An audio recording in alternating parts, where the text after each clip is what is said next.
Hello, everyone, and welcome to another episode. The way the Israel Gaza ceasefire happened after 15 months, just before President Trump's inauguration, shows that if an American president wants to stop a war, they can do it effortlessly and very quickly.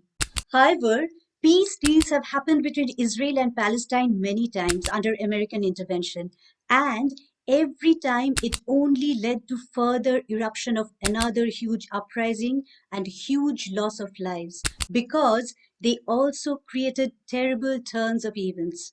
Now, many of us, when we see a terrible Israel Palestinian bloodshed going on, often look the other way, thinking that it is too complicated to take any sides. The two sides have always been fighting with killings on both sides, so it is hard to make any opinion on it.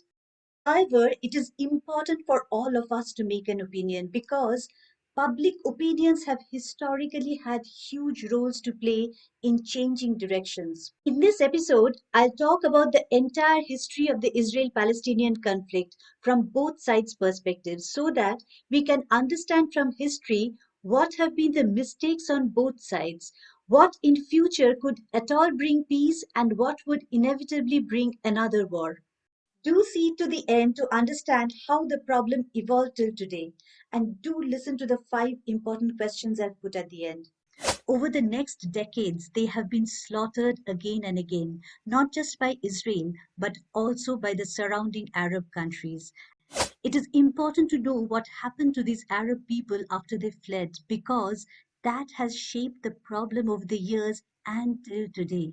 An unexpected thing happened in Israel at this time in 1982. For the first time, a huge protest happened in Israel by Jewish people in support of Palestinians. Totally and absolutely renounce all forms of terrorism. The time for peace has come. We who have fought against you, the Palestinians, we say to you today, in a loud and a clear voice, enough of blood and tears. Enough! What Prime Minister Itzhak Rabin didn't know was that within the next few seconds, this entire plan of peace was about to end. Your husband pointed the finger at Mr. Netanyahu and said, you must stop this incitement. Yeah. To what extent do you blame Mr. Netanyahu and the Likud for what has happened? Many Israeli spokespersons often say in debates, why couldn't Gaza become like a Singapore once it got full autonomy and all of Israel's troops and Israel settlers were removed? This statement is a cruel joke. Many people will think, why is building these Jewish settlements a big issue? Israel has won this land in a war, so it can do with it what it wants. In the next few years, this move caused the Palestinians to face an even worse gut-wrenching massacre in Lebanon too. Starting from the beginning, Jewish people have been persecuted for centuries in Europe, especially in Russia and Eastern Europe. Huge fake propaganda used to be spread on them, like plagues are caused by Jews, they use people's blood for their religion, they eat children, they extract money from people and gain huge wealth. The narrative of extracting a pound of flesh for money by a Jew, depicted in William Shakespeare's famous play Merchant of Venice, also shows this. These propaganda were used for massacring Jewish people without feeling any guilt in different countries for centuries. In 1897, a Jewish journalist, Theodor Herzl, convened a Zionist Congress in Switzerland where he drew up the movement called Zionism that sought the creation of a nation for Jews in the land of Palestine. Why Palestine? Because there's a spot there which Jewish people consider the center of the universe and the holiest place for Jews. 20 years later, in 1917, British Foreign Secretary Sir Arthur Balfour wrote a letter to Jewish leader Lord Walter Rothschild that Britain will create a state for Jews in Palestine, where Israel exists today. This is called as the Balfour Declaration. This was a noble idea, except that there were three problems. Number one, the land of Palestine did not belong to the British at that time. It was part of the Ottoman Empire. Number two, there were millions of Arab people living in that place for centuries who were not consulted about it. And number three, The Arab people living there were promised this land by the British along with the surrounding land if they defeated the Ottoman Empire so that they could create an independent Arab country for Arab self determination. This last point was made through a series of official letters written by Sir Edward Macmahon to the powerful Arab leader Hussein bin Ali, who was a direct descendant of Prophet Muhammad. Based on this promise, Hussein gathered many tribes who fought very hard for the dream of an Arab country and Arab self determination.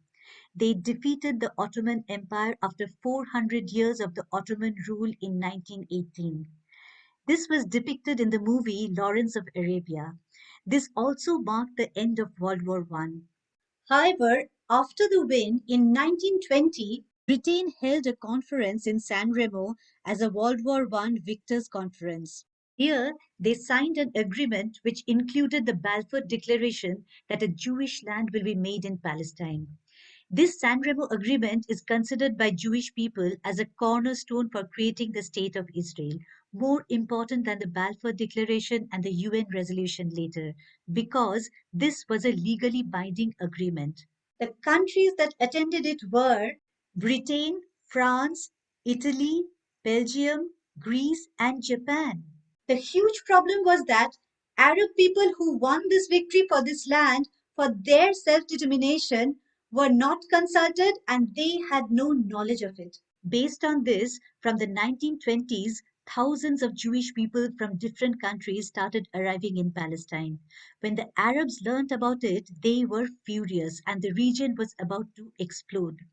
Many Arabs said that we do not have any problems with Jewish religion and Jewish people since Jewish people have lived peacefully among Arabs for centuries. But how could you allow huge numbers of refugees from around the world to migrate to our land and to carve out a land for them in our country without our consent? Years later, Egypt's Prime Minister Gamal Abdel Nasser, who had led two wars against Israel, had explained this in an interview. You are from Britain. Do you accept to give Manchester to some other people? And if you are American, I ask you, do you accept to give California to some other people? Or do you accept the status quo of occupying Manchester by some other people, by the Chinese, for instance? And then reach agreement after expelling the people of Manchester from their home, depriving them from their property, from everything? This is the question of Palestine. However, in 1945, as World War II ended, the horrors of Holocaust were seen by the whole world. One of the most horrific massacres in human history was done on Jews. The terrible torture they had to face just because of their religion shook the world, and creating a land for Jewish people became pertinent, and large numbers of Jewish people arrived in Palestine. Massive fights broke out in Palestine among the Jews and the existing Arabs. The Arabs living in the area felt that the British support for this huge number of Jewish arrivals to their land without their consent was extremely biased, unacceptable, and unfair. In 1947, Britain left Palestine and the matter went to the UN. UN decided that the land would be divided into two states, one for Jews and one for Palestine. The map looked like this. It is important to note this map because it changed drastically over the next years, and with each change, the issue became more and more huge. Green part represented Israeli state. Yellow part represented Palestinian state. The Palestinian state had a part in the west called Gaza Strip, a part in the east called West Bank, joined together by a strip of land in the middle. Israel accepted the UN's decision, but the Arab people rejected it. On 14th May 1948, Israel declared independence. Immediately, five neighboring Arab nations invaded it in an attempt to erase this new country, Israel. No one thought Israel would survive it, but miraculously, Israel won against five large Arab countries alone. It is an exemplary story of valor. However, with this victory, Israel committed two more actions which have been the cause of the problem that exists till today. Number one, Israel took up more land than what was given by the UN. The map after the 1948 war looked like this. So now the West Bank and Gaza was not connected and there was no contiguous Palestinian land to form a country ever again. Even this land was taken away more and more over the years by Israel. After the war, Jordan took up the West Bank and Egypt took up the Gaza Strip.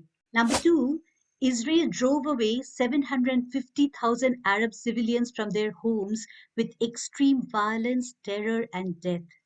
These were Arab people living in the land suddenly given to Israel by the UN. The incident was called as Nakba or catastrophe. It is important to know what happened to these Arab people after they fled because that has shaped the problem over the years and till today.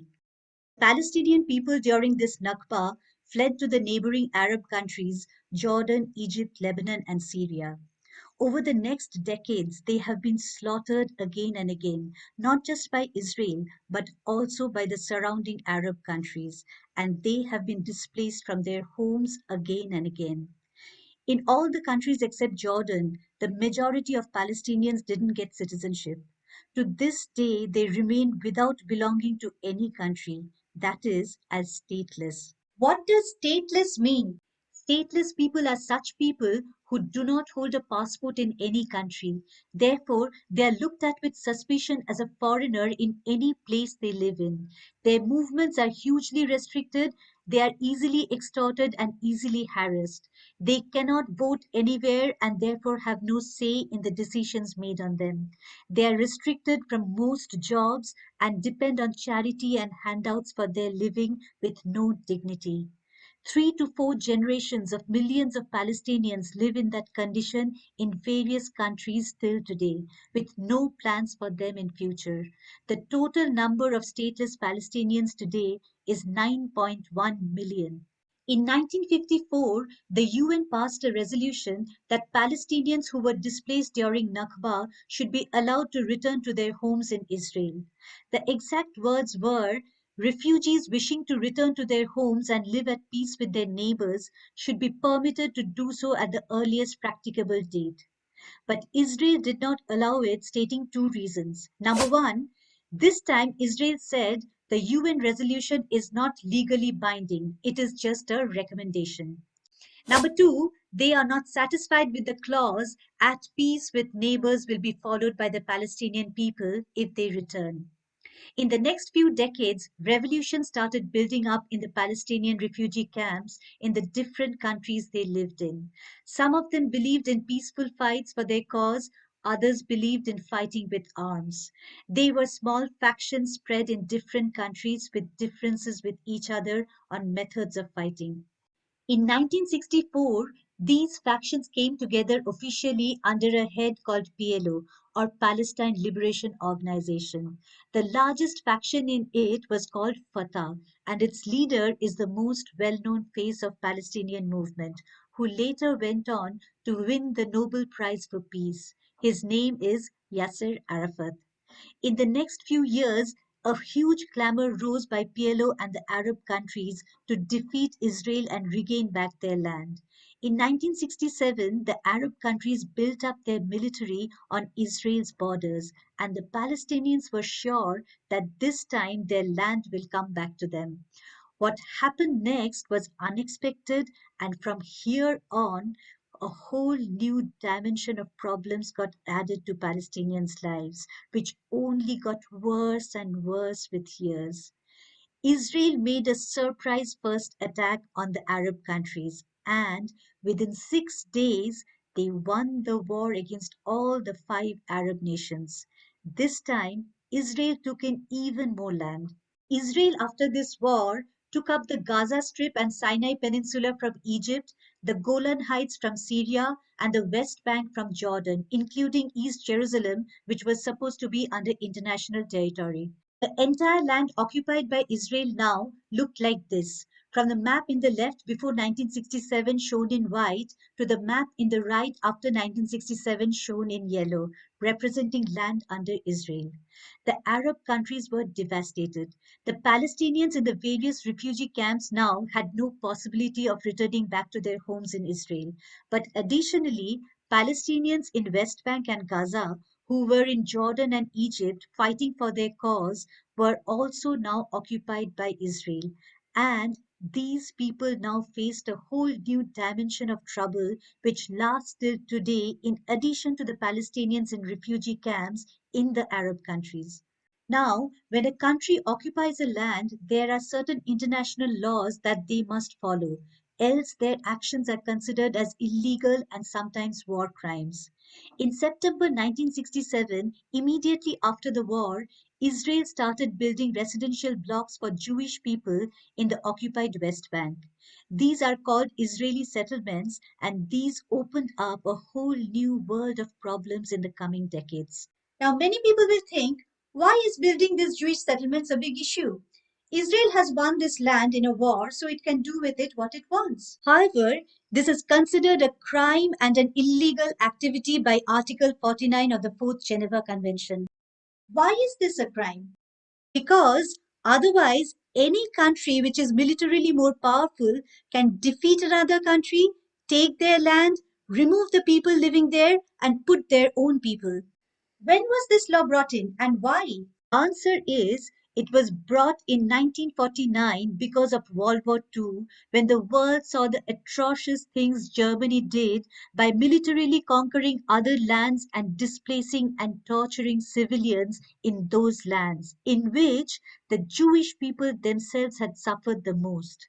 The law states, and I quote, the occupying power shall not transfer parts of its own civilian population into the territory it occupies.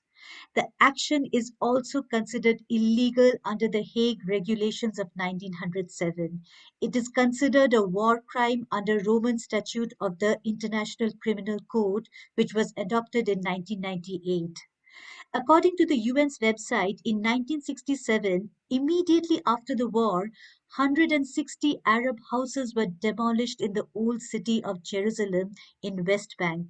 600 Arab buildings in West Bank were taken away by Israel, and approximately 6,500 Arabs, both tenants and landowners, were removed. New buildings were later built and occupied by Israeli residents. If you look at the UK government's website even today, it states, and I quote, the expansion of Israeli settlements in the West Bank is wholly unacceptable and illegal.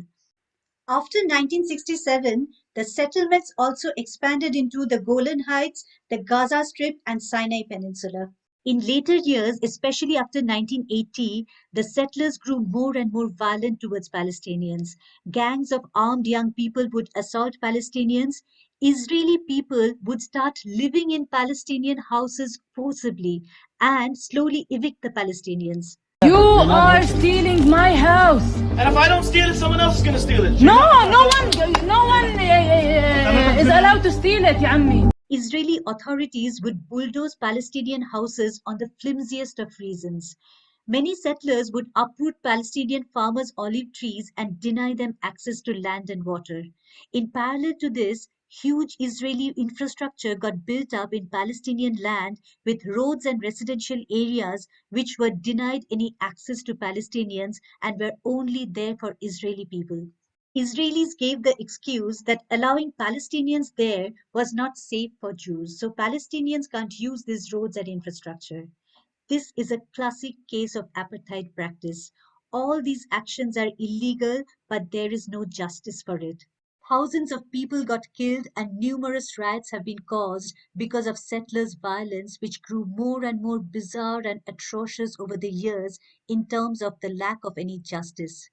To a large extent, the conflict that exists today is because of these settlements, illegally taking away Palestinian land by Israel, using these illegal settlers to harass, assault, and humiliate Palestinian civilians living there, using state machinery to bulldoze Palestinian homes, evict Palestinians from their house, using military and army patrol to beat up, randomly arrest, and harass Palestinians.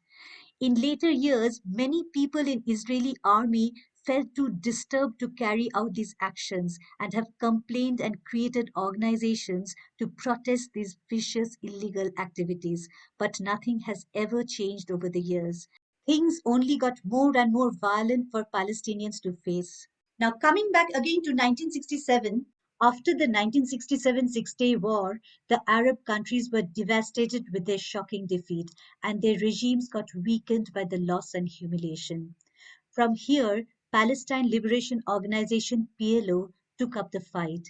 They gained huge support from Arab countries and their people for standing up and fighting against the power of Israel, where Arab countries with huge armies got defeated. But what happened through this fight was a series of attacks on Israeli civilians by PLO from the territories of Jordan. Jordan started getting very concerned about PLO's rising power. In May 1970, factions of the PLO attacked a school bus in Avivim Moshav in northern Israel. It killed 12 people, including 9 children. Soon after this incident, a tipping point was reached in PLO attacks with a milestone incident in September 1970. A faction of PLO hijacked 3 passenger planes, took 400 passengers as hostage, and forced prisoner exchange. After the exchange, they evacuated the planes and, in front of the whole world media, blew up the empty planes. Most of the hostage passengers had not even heard of Palestine, and the world woke up to this new concept of international terrorism. This was a final straw for Jordan. In September 1970, Jordan slaughtered the Palestinian camps. Over 4,000 Palestinian civilians in refugee camps were killed. This incident is known as the Black September. It crushed the PLO as they felt completely betrayed by their own people. The PLO, after this, fled from Jordan to Lebanon. However, in the next few years, this move caused the Palestinians to face an even worse gut wrenching massacre in Lebanon, too. I'll come to that later. In 1973, Syria and Egypt, whose lands were occupied by Israel in the 1967 war, made a surprise attack on Israel to gain their territories back. This happened on Israel's biggest holiday, Yom Kippur. This time, Israel suffered huge losses. In 1978, Israel and Egypt brokered a peace deal under US President Jimmy Carter's intervention, also called as the Camp David Accord. According to the agreement, Israel needed to remove its military presence and civil administration from the West Bank and Gaza within 5 years, during which time a full autonomy and self governance should be given to the Palestinian people living in the West Bank and Gaza. Israel also had to give back the Sinai Peninsula to Egypt and evacuate its settlements from Sinai, which consisted of 4,500 Israeli civilians.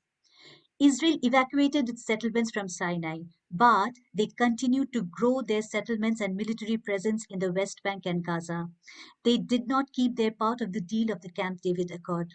Meanwhile, PLO, who migrated to Lebanon after the Black September, realized that Arab countries are now brokering peace with Israel and would not fight their cause.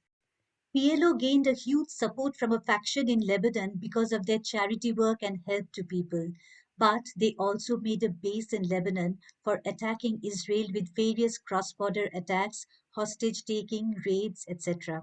Now, the country Lebanon had a huge problem themselves. They had a thin margin of Christian majority, which the Christians wanted to maintain to keep their power in parliament. The Muslims were objecting to it, and a civil war was breaking between the Muslims and the Christians on this issue before the PLO arrived. Soon, the PLO got dragged into the civil war as the Muslims in Lebanon sided with the PLO and Israel supported the Christians. In 1982, an incident brought a milestone turning point in Lebanon, which became extremely ugly. On 3rd June 1982, Israeli ambassador to UK Shlomo Argov had an assassination attempt on him by a faction of PLO. Argov survived but was paralyzed for life. This was a killing spark.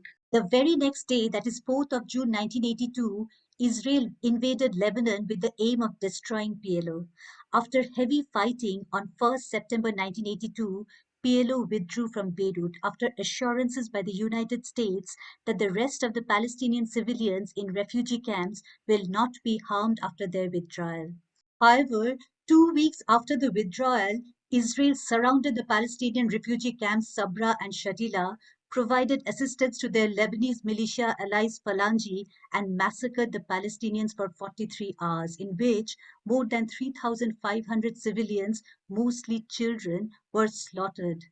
The massacre was so horrendous that journalists felt sick to photograph it. It was an atrocious betrayal towards Palestinians by the United States, by Israel, and by Lebanon. An unexpected thing happened in Israel at this time in 1982. For the first time, a huge protest happened in Israel by Jewish people in support of Palestinians. After the massacre, the PLO themselves were weakened and most of them fled to Tunisia. But the fight for Palestinian cause this time came from somewhere else. A huge anger was growing in the Palestinian population under Israel's occupation now in West Bank and Gaza. Jewish settlers illegally took away more Palestinian land, making huge settlements there for Jews where Palestinians were not allowed. The Israeli military was everywhere, and they were free to harass and terrorize the Palestinians. Then a spark in the form of an incident made the whole situation explode. And what resulted was the first intifada, or the first uprising, which lasted for years. In December 1987, an Israeli truck in Gaza ran over four Palestinians and killed them. Israel said it was an accident, but Palestinians said it was deliberate. Huge protests and riots broke out. The Palestinians wanted to fight without arms, and they used stones in the fight. Israeli forces came down heavily on the protesters, and the pictures that came out of the protests shocked the world against Israel.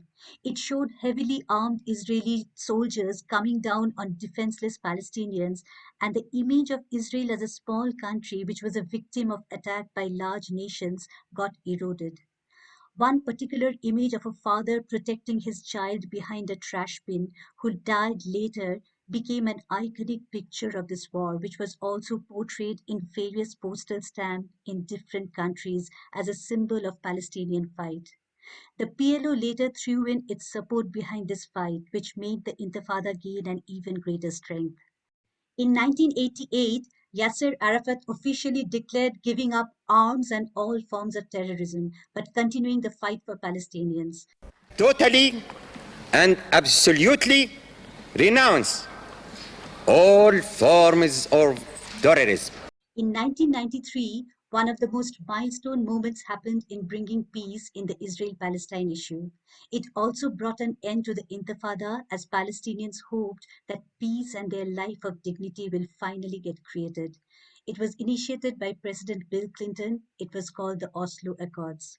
The following were the terms. Number one, within 5 years, a Palestinian Authority will be established to have an autonomous government for Palestinian people in West Bank and Gaza Strip, indicated in the map in red. Number two, Israel's military will be removed from the Gaza Strip and six largest Palestinian cities and 450 Palestinian towns in West Bank. Number three, the entire Palestinian land of West Bank, originally given to Palestinians by UN, will now be divided into three areas. Area A, with just 18% of the land, will have full military and administrative control by Palestinians. Area B, with 22% land, will have administrative rule by Palestinians and military rule by Israel. And Area C, with 60% land, will have both administrative and military control by Israel, with the thought that in the long run, they will be one Palestinian state. Number four, the status of the sensitive area of Jerusalem would be negotiated in further talks. Yasser Arafat had given away too much land control to Israel for the cost of peace, but Palestinians still hoped that peace and self-determination will come. In a historic moment in 1995, Israeli Prime Minister Yitzhak Rabin, Palestinian leader Yasser Arafat shook hands together and signed a final peace agreement of the Oslo Accord. The time for peace has come. We who have fought against you, the Palestinians, we say to you today, in a loud and a clear voice, enough of blood and tears. Enough! There was hope on both sides of a final end of decades of fight. Israeli and Palestinian flags were seen together. There were reports of how groups of Palestinian people would rush to Israeli military vehicles and put olive branches on their bonnets to symbolize peace and jubilation. 4th November 1995. It was an iconic moment where Israeli Prime Minister Yitzhak Rabin held a huge show and sang with a jubilant crowd for peace. What Prime Minister Yitzhak Rabin didn't know was that within the next few seconds, this entire plan of peace was about to end. Yitzhak Rabin was assassinated after a few steps from here by an Israeli right winger. Why did Israelis want to kill Rabin and not want peace? This is because many Israeli right wingers believe that the land designated by the UN for Israelis and Palestinians should only belong to Israelis and no land should be given to Palestinians. It is the biblical right of Jewish people to own that entire land and no land should be there for Palestinians. This thought was clearly voiced by current Prime Minister Benjamin Netanyahu at that time. According to an article by Guardian, Netanyahu clearly voiced that Oslo Accord cannot be accepted because Jewish people have historic rights to the whole land of Palestine and no land should be given for Palestinian sovereignty. After Yitzhak Rabin's death, Yitzhak Rabin's wife blamed current Prime Minister Benjamin Netanyahu openly in front of the world media for inciting crowds that led to Rabin's death. Your husband pointed the finger at Mr. Netanyahu and said, you must stop this incitement. Yeah. To what extent do you blame Mr. Netanyahu and the Likud for what has happened? I do blame them. After Rabin's death, Netanyahu's Likud party came to power in 1996 and immediately made a very active effort to derail the Oslo Accord. This was done by building hundreds of new illegal settlements in 1996 between Jerusalem and Bethlehem, as well as opening ancient tunnels under the Wailing Wall, which Arabs claimed would damage the Al-Aqsa Mosque. The settlement expansion was a direct flouting of the Oslo peace process since it had clearly said that the sensitive Jerusalem area will be negotiated later. In 1997, a motion was passed in the UK Parliament condemning this act as a clear derailment of the peace process. It said, and I quote, "This House condemns the decision of the Israeli government to go ahead with the Har Homa settlement in Jabal Abu Ghnaim in East Jerusalem, believes that this has undermined recent progress in the peace process." Protests erupted among Palestinians that even after giving away so much land to Israel, which meant giving away internationally recognized legal rights that Palestinians had, what did the Palestinians achieve at all? Anger grew towards Yasser Arafat, and a futility was seen in any peace process. It was at this time that many in PLO gravitated towards the more violent faction Hamas and Islamic Jihad. In the year 2000, another spark in the form of an incident made the whole situation implode, and what resulted was another milestone event called the Second Intifada or the Second Uprising. Opposition leader Ariel Sharon visited the Al-Aqsa Mosque compound. Though Sharon said that he had come there in peace, the visit was interpreted by Palestinians as Israel's attempt to take control of their holy site, Al-Aqsa Mosque, since it is a holy site for Jews as well, and many Jewish groups were campaigning for a Jewish temple to be built there. Riots broke out immediately, and with revenge and counter revenge of violence, the rebellion continued for 6 years. It was called as the Second Intifada and sometimes the Al Aqsa Intifada. During this time, Palestinian faction Hamas saw a huge rise to power. Most Palestinians had initially rejected Hamas because of its hardline religious beliefs and violent methods. It was Israel during the 1980s that helped Hamas rise to power so that they could diminish the secular Palestinian faction PLO under Yasser Arafat. It was a divide and rule policy which cost Israel hugely and most viciously on October 7th. During the Second Intifada, many Palestinians saw PLO's peace initiatives as useless and detrimental to their lives and turned from PLO to Hamas. However, what really made Hamas gain Palestinian support was the social services that Hamas provided to ordinary Palestinians in their daily lives. They created schools, infrastructure, repaired civilian houses, brought them food, medicines, where Palestinians found no support from either PLO or Israel. Hamas was seen as an organization who would fight with Israel for daily rights of Palestinians. Hamas also went after the Israeli settlers in Gaza and fought to drive them away. But in all their charity work, Hamas also brought radical Islamism, which was not seen before among Palestinians under PLO. In 2005, Ariel Sharon, then Prime Minister of Israel, made a milestone step. He forcibly removed all Jewish settlers from Gaza and removed Israeli troops from Gaza too. Gaza was now completely autonomous with no Israeli interference. West Bank still contained Israeli settlers and Israeli military. In 2006, election was held in Palestine. This was the second time and the last time Palestinian parliamentary elections were held. To everyone's shock and surprise, Hamas won the Palestinian election, though with a very tiny margin of 44% vote share, but defeating the erstwhile prominent Palestinian group Fatah. After this, a power-sharing battle started between Fatah and Hamas, which led to a civil war. Finally, Hamas started governing Gaza and Fatah became in charge of West Bank, which further disunited the two important landmasses of the whole state of Palestine. Many Israeli spokespersons often say in debates, why couldn't Gaza become like a Singapore once it got full autonomy and all of Israel's troops and Israel settlers were removed? This statement is a cruel joke. What happened after Hamas took over could never have allowed Gaza to flourish, and the reason was Israel. In 2007, Israel built a huge wall around Gaza and blockaded Gaza from land, air, and sea. This means no economic activity could ever happen in Gaza, and it was nearly impossible for people in Gaza to travel outside. This is why Gaza was called an open prison.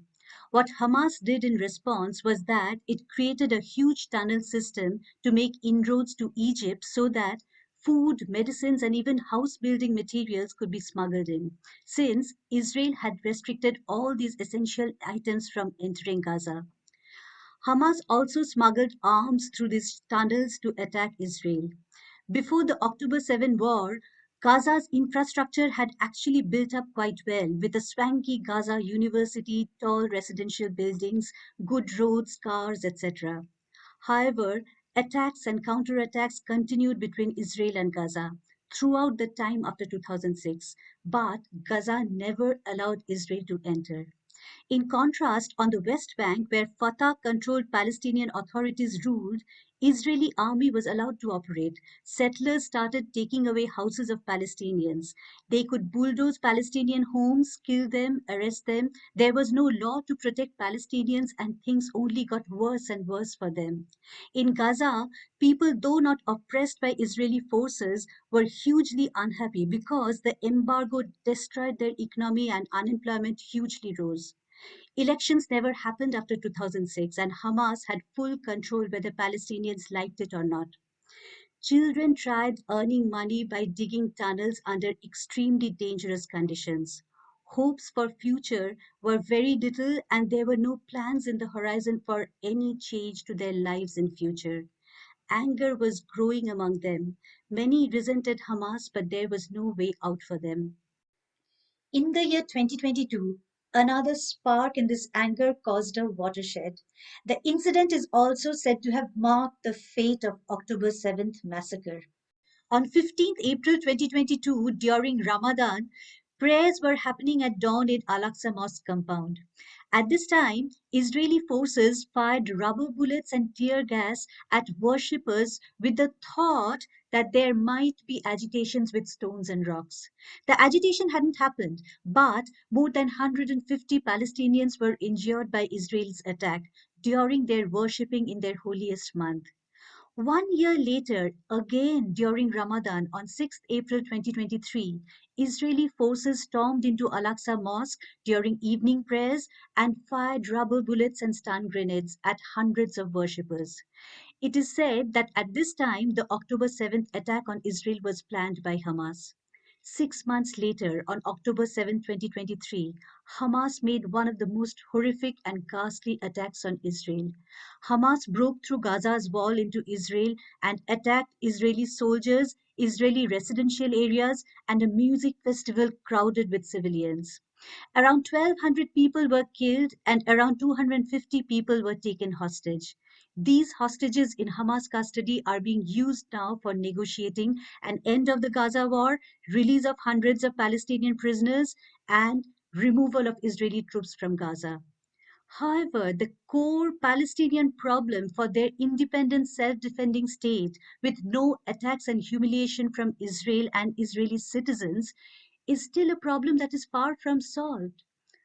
What happened after October 7th to Gaza is perhaps one of the most horrific human suffering seen by people of our age. At least 46,000 Palestinian people dead, mostly children, before they reached the age of 1. The actual figures are predicted to be way more than this. Many Jewish people all over the world protested in support of Palestinians. Many of these Jewish people are Holocaust survivors or from families who have been Holocaust survivors. Many people are saying that today the most dangerous place for Jews in the world is Israel. Jewish people after the Holocaust have lived with peace and safety all over the world without facing persecution or terrorism. People around the world have no problem with Jews for their religion. They are in the greatest danger in Israel, not for their religion, but for the atrocities Israel commits in the name of security for Jews. Today, it is heartwarming to see people in Gaza who have seen death and gut-wrenching trauma for over a year and have rebels to come back to, have so much smiles in their faces and so jubilant with this tiny relief, a ceasefire that may not exist for too long. Ominously, jubilations among Palestinians have historically been shattered every time terribly. The current peace process is on thin ice and can easily get derailed in a moment if there is no one in the world to enforce it till the end. But even after this peace deal, there are a lot of things that are unsolved, which would make the Israel Palestinian war continue forever in the future. Here are a list of these important questions. Number one, Palestinians in the West Bank. Who will protect their land and their personal properties when Israel illegally and forcibly take them away and build Jewish settlements? Number two, Palestinian people, including children, both in Gaza and in the West Bank. Who will protect them against random arrests by Israeli forces and getting tortured for years in Israeli prisons? Israel is one of the few countries which sends children to military detention and military courts, and Israel has passed a law called administrative detention, where anyone, including children, can be held indefinitely without charge and without trial. Number three, how can Palestinians defend themselves since they are not permitted to have a military? Israel says it needs a huge military since they are surrounded by Palestinian enemies. Palestinians are also living alongside enemies. Who is there to protect them? Number four, how and when will Palestinian people ever get autonomy and self rule? In which land? Since Palestinian land has been illegally fragmented with Israeli settlements all over, so that there is no contiguous land anymore to ever build a state for Palestinians again. Number five, what options do Palestinians have to form any economy for basic upliftment when they are blockaded from all sides? Most of them cannot move freely, and most of them have no passports because they are stateless. These questions are apart from the very difficult task of even implementing the current Gaza ceasefire to the end and the modalities of rebuilding Gaza to what it was before October 7th. Israeli people who love their nation and who have built their nation with so much progress need to plan a framework for a dignified autonomy for Palestinians for the sake of their own country's interest. In the absence of that, no matter how much force Israel uses on Palestinians, no matter what propaganda is done through media, no matter how many voices are silenced, horrendous wars, attacks, deaths will continue forever, and people in Israel will suffer forever, along with the Palestinians, for the fault of a few leaders. Do let me know what you thought of this episode in the comment section below. And if you like this episode, please do share. Please do like and please do subscribe to my channel. See you in the next episode.